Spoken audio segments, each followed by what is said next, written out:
আসসালামু আলাইকুম। আজকে আমি আপনাদেরকে একটা মিষ্টি রেসিপি করে দেখাবো। এই মিষ্টিটার নাম হচ্ছে ক্ষীরমোহন। ক্ষীরমোহন বানাতে প্রথমে আমি এখানে 2 টেবিল স্পুন সুজি নিছি। সুজির সাথে আমি 4 tablespoon liquid milk add করব।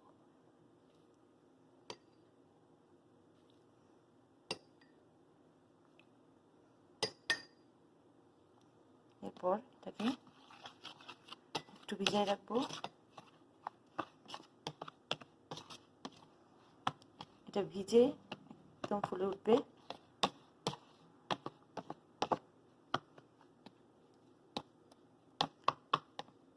সুজিটা ভিজতে ভিজতে আমি দেখাতেছি আপনাদেরকে কী কী লাগবে। এখানে আমি ফুল ক্রিম মিল্ক পাউডার নিছি, আমি ডানো ইউজ করছি 2 কাপ। যে কাপই ইউজ করেন, একটা কাপ যদি সব কিছু ইউজ করেন তাহলে পরিমাণটা সঠিক থাকবে। আমি এরকম একটা কাপ ইউজ করছি। এখানে 2 cup full cream milk powder নিছি। তারপরে এখানে 1 teaspoon baking powder. Baking powder baking সোডার মধ্যে ডিফারেন্ট আছে, এটা মনে রাখতে হবে। Baking powder. এরপরে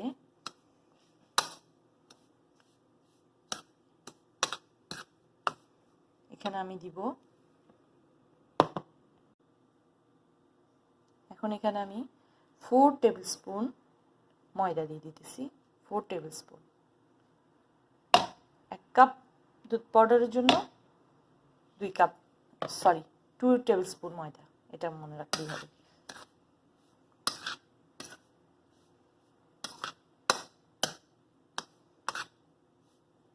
এখন এখানে আমি যে সুজিগুলো ভিজিয়ে রাখছিলাম, এখন আমি সেই সুজিগুলো এখানে অ্যাড করে দেব। যে সুজিগুলো ভিজিয়ে রাখছি সেই সুজিগুলো দিয়ে দিতেছি। দেখুন সুজিগুলো মিল্কটা কীভাবে শুকিয়ে গেছে।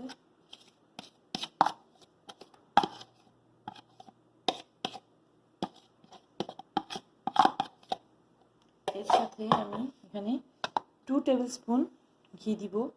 ঘি হলে ঘি, নাহলে বাটার হলে বাটার। 2 টেবিল স্পুন ঘি দিতেছি।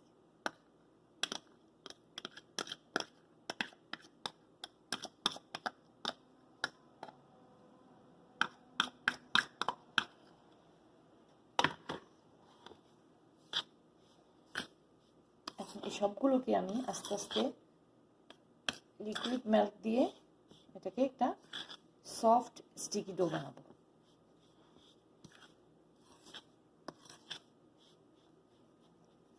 আস্তে আস্তে করে, নর্মাল দুধ হলে হবে, গরম হতে হবে না।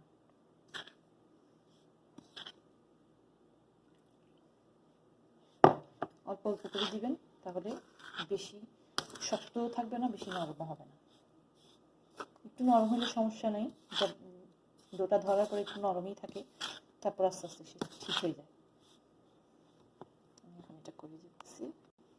এই ডোটাকে মিক্স করার জন্য আমি 1/2 কাপ দুধ নিয়েছিলাম, লিকুইড দুধ। 1/2 কাপ পুরো নাও লাগতে পারে, অনেক সময় লাগতেও পারে, তাই অল্প অল্প করে দিবেন, তাহলে বুঝতে পারবেন যে কতটুকু লাগতেছে।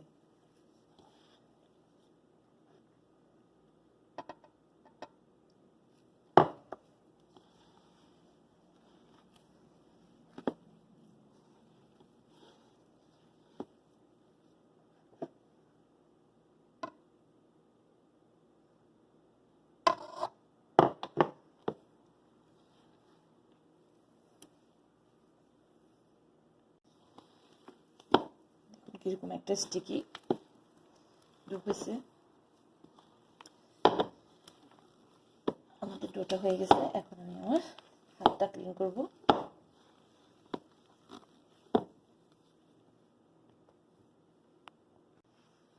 এবার হাতের মধ্যে হালকা করে একটু ঘি বা তেল লাগিয়ে, যাতে হাতের মধ্যে না আটকে, সেভাবে আমরা এই মিষ্টিগুলোকে বানাবো। ইচ্ছা আপনি চাইলে এটাকে একটু লম্বা করে ডিমের আকারও বানাতে পারেন। ইচ্ছা আপনি চাইলে এটাকে একেবারে রাউন্ড শেপও দিতে পারেন, গোল বলের মতো। যে যেরকম পছন্দ করে।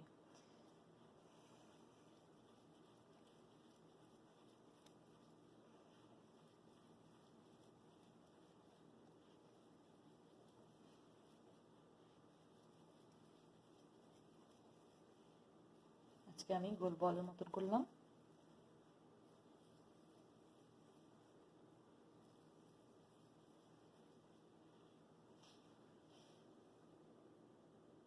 এভাবে করে আমি বলগুলো বানাই। সাইজটাও আপনার ইচ্ছা, আপনি চাইলে বড় করে বানাতে পারেন, চাইলে ছোট করে বানাতে পারেন। এই মিষ্টিটা তো বানানোর পরে মাঝখানে একটা কাট করতে হয়। তো যদি আপনি লম্বা সাইজ করেন তাহলে একটা মিষ্টিকে 3টা টুকরো করা যায়, 3টে মিষ্টি বানানো যায়। আর গোল করলে 2টো মিষ্টি। গোল করলে একটু ছোট করলে তাহলে দেখতে সুন্দর লাগে, কারণ উপর দিয়ে আমরা একটা ক্ষীরের যেহেতু দিব, লেয়ার দিব, তখন মিষ্টির সাইজটা আর একটু বড় হবে। এইভাবে আমরা সবগুলো মিষ্টি বানিয়ে নেব। মিষ্টিগুলোকে এখন আমি ডুবো তেলে ভাজবো। তেলটা শুধু ওয়ার্ম হলে হবে, হাই হিটে দিবেন না, একদম লো হিটে মিষ্টিগুলোকে আস্তে আস্তে ছাড়তে হবে এবং ভাজতেও হবে একদম লো হিটে।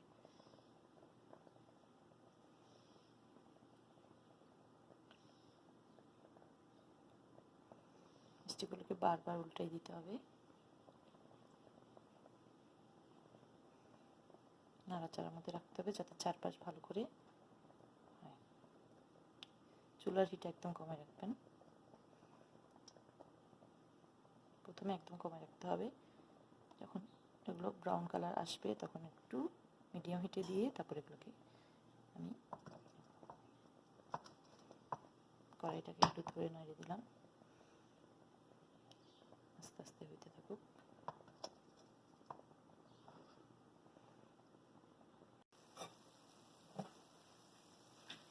এই পর্যায়ে চুলার হিটটা একটু বাড়াই দিব, বেশি না, মিডিয়াম হচ্ছে একটু বেশি বা মিডিয়াম দিলেই হবে। অনেকের চুলার হিট অনেক রকম হয়। এটাকে এখন এরকম ব্রাউন কালার করে ভেজে দেব।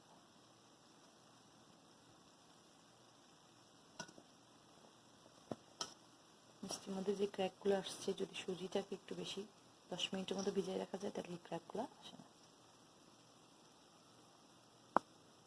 মিষ্টিগুলো হয়ে গেছে, আমি একটা শুকনো পাত্রে এগুলো উঠে রাখবো।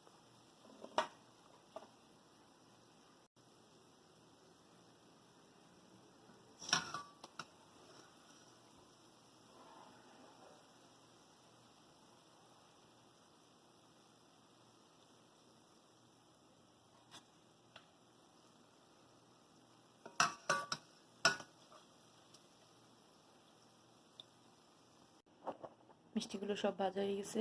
এখন আমি এখানে 2 কাপ চিনির সাথে 2 কাপ পানি দিয়ে একটা সিরাপ তৈরি করব।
আমাদের সিরাপটা বেশি ঘন করতে হবে না,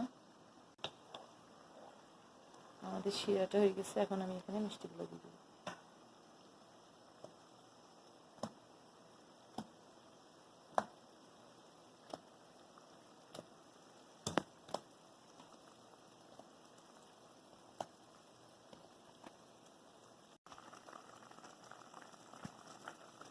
পুরো মিষ্টি দিয়ে একবার ফুটিয়ে নিব। মিষ্টিগুলো শিরাতে দেওয়ার পরে ডাবল সাইজ হয়ে যাবে, যে সাইজের ছিল তার ডাবল হয়ে যাবে। সময়ের স্বল্পতার কারণে আমি আপনাদেরকে বেশিক্ষণ করে দেখাতে পারবো না, বাট আপনারা যখন করবেন তখন শিরার মধ্যে চুলাটা নেবানোর পরে মিষ্টিগুলো শিরার মধ্যে 2-3 ঘন্টা যদি রাখতে পারেন, তারপর ক্ষীরের লেয়ারটা দিবেন, তাহলে মিষ্টিগুলো খেতে অনেক ভালো লাগবে, দেখতেও অনেক বেশি ভালো লাগবে, খেতেও ভালো লাগবে, অনেক বেশি রসালো আসবে। কিন্তু আমি এখন সময় স্বল্পতার কারণে বেশিক্ষণ ডুবাই রাখবো না। এখন আমি চুলাটা নেবাই দিব। মিষ্টিগুলো হয়ে গেছে।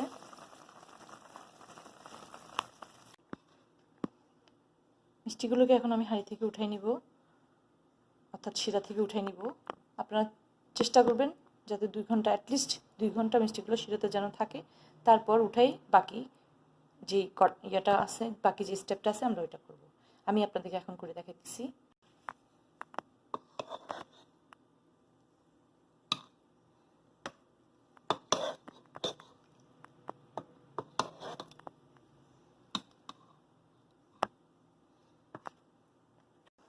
এখন সেই অবশিষ্ট মিষ্টি তুলে ফেলার পরে সেই অবশিষ্ট শিরাটাকে আমি আরেকবার ফুটে ওঠার জন্য চুলাতে দেব।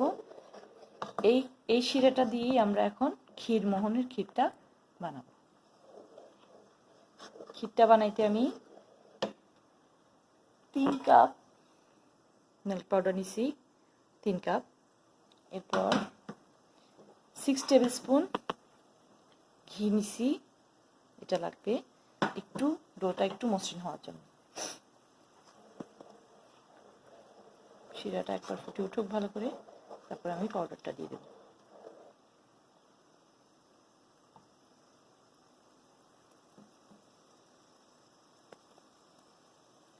আমাদের শিরাটা ফুটে উঠছে।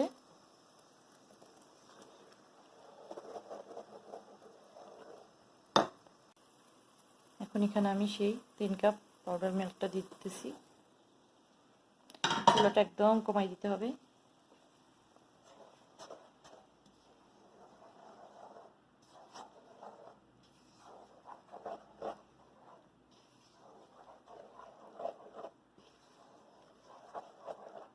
প্রথমে এরকম স্টিকি হয়ে যাবে, একেবারে লিকুইড হবে, পরে আস্তে আস্তে শুকিয়ে যাবে। এখন এখানে আমি সেই ঘিগুলো দিয়ে দেব।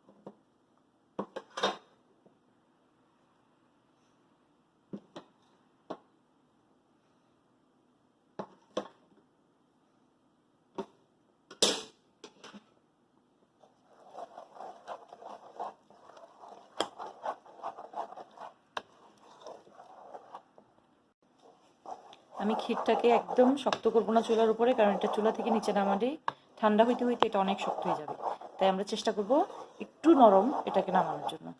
জাস্ট ফ্রাই প্যান থেকে যখন এটা ছুটে আসবে তখন মনে হবে যে এটা হয়ে গেছে। আমি আরেকটু রাখবো চুলাতে, তারপর এটাকে নামাই নেব, যাতে মিষ্টির ইয়াটা বানাইতে আমাদের সহজ হয়। এটা কিন্তু শক্ত হয়ে যাবে।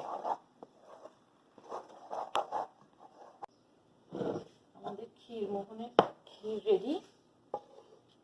খেয়াল রাখবেন যখন আপনারা ক্ষীরটা বানাবেন, অনেক সময় শিরাটা কমে যায় মিষ্টির ইয়াতে, তখন একটু শিরা বাড়ানোর জন্য অল্প চিনি দিয়ে একটু পানি দিয়ে শিরাটা করে নেবেন। অনেকের হয় কম হয়, বা অনেক সময় দেখা যায় যে আপনাদের ক্ষীরের ডোটা বেশি সফট হয়ে যায়, বেশি মনে হয় যদি এটা বেশি লিকুইড হইতেছে, তখন এখানে আর একটু পরিমাণে বেশি মিল্ক পাউডার দিয়ে দেবেন, তাহলে আপনার ক্ষীরটা ওখানেই শক্ত হয়ে যাবে। একটু ঠান্ডা হোক, ঠান্ডা হওয়ার জন্য একটু অপেক্ষা করতেছি। হাত দিয়ে ধরার মতন ঠান্ডা হলেই আমরা এটা বানিয়ে ফেলবো। এখন আমাদের ক্ষীরটা হাত দিয়ে ধরার মতন ঠান্ডা হয়েছে মোটামুটি, এখনো ভালো করে ঠান্ডা হয় নাই। তারপর আমি আপনাদেরকে করে দেখাইতেছি। এখানে একটা মিষ্টি আমি ভিতরে নিচ্ছি, নিয়ে আস্তে আস্তে ক্ষীরটা দিয়ে ওকে ঢেকে দিছি।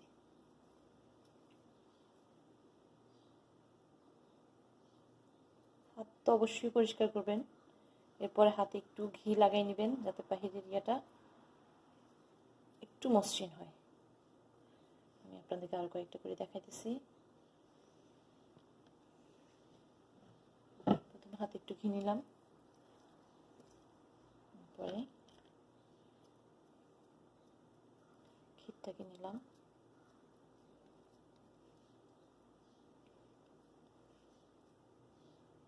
এখন আমার ক্ষীরটা গরম। তারপরে ভিতরে একটা মিষ্টি দিয়ে দিলাম, তারপর তাকে 2 হাত দিয়ে আস্তে আস্তে কভার করে দেব।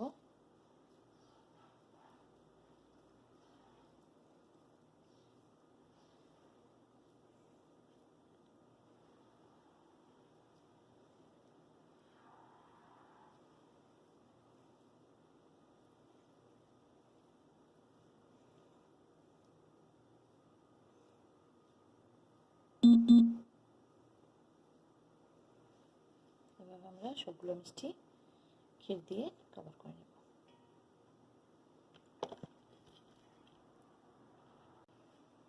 ক্ষীরমোহনগুলোকে এভাবে ক্ষীর দিয়ে লেয়ার দিয়ে ফ্রিজে রাখবেন কিছুক্ষণ, 1 আওয়ার রাখতে পারলে বেশি ভালো।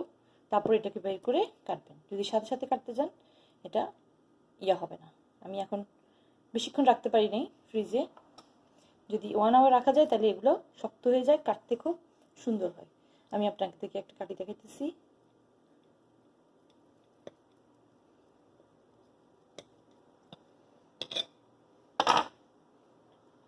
দেখুন ভেতরে কত সফট আর রসালো। এবার আমি এটাকে একটু সাজাবো। আমাদের ক্ষীরমোহন হয়ে গেছে, এখন জাস্ট একটু সাজানো। কেউ কিশমিশ দিয়ে সাজায়, কেউ পেস্তা বাদাম দিয়ে সাজায়। আমি এখানে একটু ফুড কালার নিচ্ছি, অরেঞ্জ কালার। এটাকে মিষ্টির মাঝখানে দিলাম, তারপর এখানে একটা চকলেট চিপস বসাই দেব।